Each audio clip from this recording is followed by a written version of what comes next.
12 मार्च महाराष्ट्राचे पहिले मुख्यमंत्री यशवंतराव चव्हाण यांचा जन्मदिवस। नमस्कार, मी शर्वरी आणि तुम्ही पाहत आहात कलाकार दिनविशेष। यशवंतराव चव्हाण हे एक स्वातंत्र्य सैनिक आणि राजनीतिज्ञ होते। त्यांचा जन्म 12 मार्च 1913 रोजी महाराष्ट्रातील कराडमध्ये एका शेतकरी कुटुंबात झाला।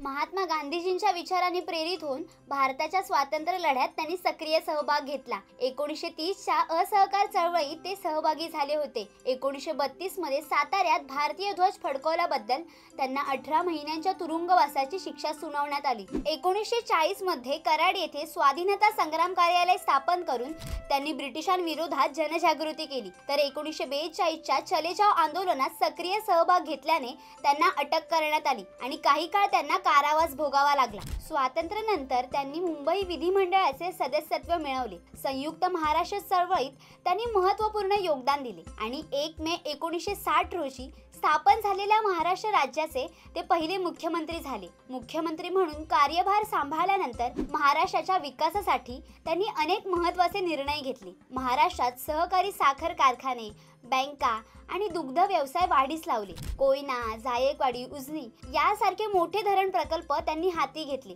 शेतीमध्ये सुधारणा करण्यासाठी त्यांनी ग्रीन रिव्होल्यूशन म्हणजेच हरित क्रांतीच्या दृष्टीने धोरणे आखली। त्यांनी MIDC महाराष्ट्र औद्योगिक विकास महामंडळ स्थापन करून औद्योगिकीकरणाला गती दिली। राष्ट्रीय स्तरावरील त्यांचे योगदानही मोठे होते। संरक्षण मंत्री असताना 1962 च्या भारत-चीन युद्धानंतर भारताच्या संरक्षण क्षेत्राला बळकटी देण्याचे मोठे काम त्यांनी केले।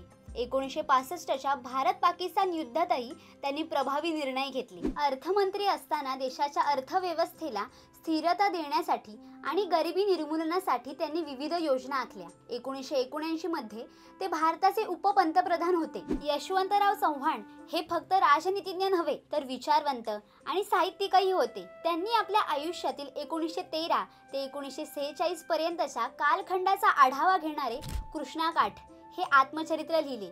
त्यांची संग्राम तसेच शोध आणि बोध ही पुस्तकही प्रसिद्ध आहेत। कराड येथे कोयना आणि कृष्णा नद्यांच्या संगमावर म्हणजेच प्रीती संगम येथे त्यांचे स्मारक उभारण्यात आले आहे। मुंबईतील यशवंतराव चव्हाण प्रतिष्ठान त्यांच्या विचारांची आजही जोपासना करत आहे। महाराष्ट्राच्या प्रगतीमध्ये यशवंतराव चव्हाण यांचे योगदान अमूल्य आहे, म्हणूनच त्यांना महाराष्ट्राचे शिल्पकार असे म्हणतात। कशी वाटली ही विशेष माहिती? आवडली असेल तर लाईक करा, जास्तीत जास्त लोकांसोबत शेअर करा। असेच वेगवेगळे दिनविशेष पाहण्यासाठी कलाकार YouTube चॅनलला सबस्क्राइब करा, Instagram, Facebook पेजला फॉलो करा आणि बघत रहा कलाकार दिनविशेष।